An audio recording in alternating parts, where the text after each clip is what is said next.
এই গাব গাছের সঙ্গে ছোট্টবেলার কতই না স্মৃতি জড়িয়ে আছে। হাসি, কান্না, বিশেষ করে আতঙ্কের, ভয়ের।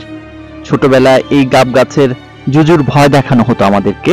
বিশেষ করে বলা হতো এই গাব গাছে ভূত আছে, যেগুলো বাচ্চাদেরকে আক্রমণ করে, বাচ্চাদেরকে ধরে নিয়ে যায়। এর সঙ্গত কারণও ছিল।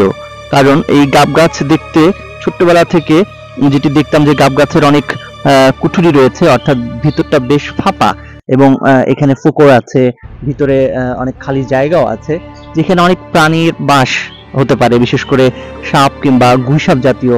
এখনো যেরকম টিকটিকির বাসা, তখনও আমরা ছোটবেলায় দেখতাম যে অনেক ধরনের প্রাণী, পোকামাকড় এখানে বাস করে বা থাকতো। যে কারণে, সঙ্গত কারণেই ভিতরে খুব ভয় লাগতো। বিশেষ করে সন্ধ্যাবেলা যখন আমরা এই পথ দিয়ে যাওয়ার চেষ্টা করতাম বা হাঁটতাম, খেলতে যেতাম, তখন ভয়, ওই দূরে দাঁড়িয়ে থাকতাম গাব গাছের নিচে আসার আগ পর্যন্ত, বা এসে ডাকতাম কাউকে, তারপরে আমরা এই জায়গাটুকু পার হয়ে ঘরে বা বাড়িতে উঠে যেতাম। তো আমাদের গ্রামগুলো বা বাড়িগুলো একটু উঁচু উঁচু, কারণ নিচু এলাকা এবং বিল এলাকা, যে কারণে বেশ উঁচু পাহাড়ের মতো, টিলার মতো বাড়ি আমাদের এখানে যারা রয়েছে অধিবাসী, তাদের সবারই।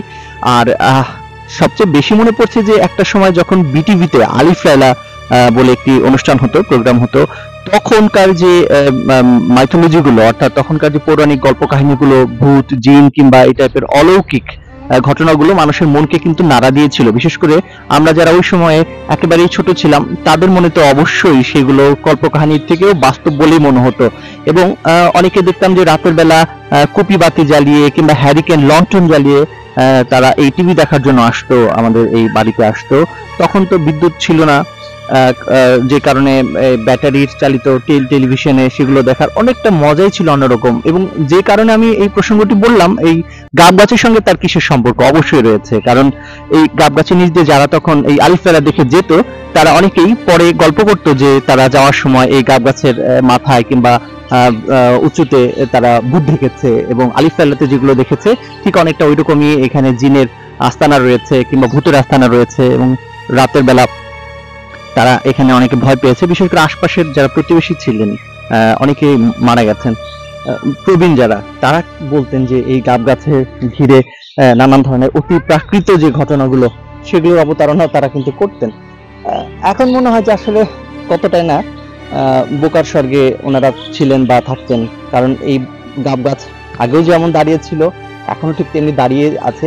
তবে আরেকটি কারণ, এই গাব গাছ কিন্তু আমরা জন্মের পর থেকে যতটুকু দেখছি এখনো ততটুকু, একটু বাড়েনি কিংবা কমেনি। কিন্তু অনেকে বলেন যে এই গাব গাছের বয়স প্রায় 100 বছরের বেশি। কারণ আমি যেখানে দাঁড়িয়ে আছি, অর্থাৎ আমার পিছনে যে আমার নানু বাড়িটি রয়েছে, সেটি অনেক প্রাচীন, অনেক প্রাচীন, এবং যে কারণে এর আশপাশে যে গাছগুলো রয়েছে সেগুলো কিন্তু অনেক প্রাচীন।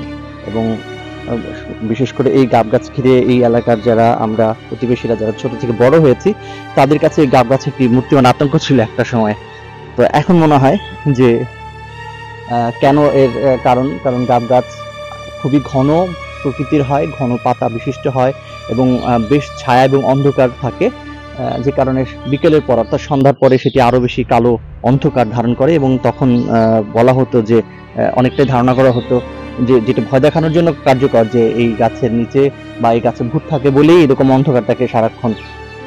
তো এই হচ্ছে বট গাছের সঙ্গে আমার ছোটবেলার যে ভয়ঙ্কর কিংবা অভিজ্ঞতা, সেটি শেয়ার করলাম আপনাদের সঙ্গে। নিশ্চয়ই আরো অনেকের জীবনে এরকম অনেক কিছুর সঙ্গেই তাদের যোগসূত্র রয়েছে, কিংবা ভয়ের কিংবা হাসির কিংবা আনন্দের অনেক স্মৃতি হয়তো রয়েছে।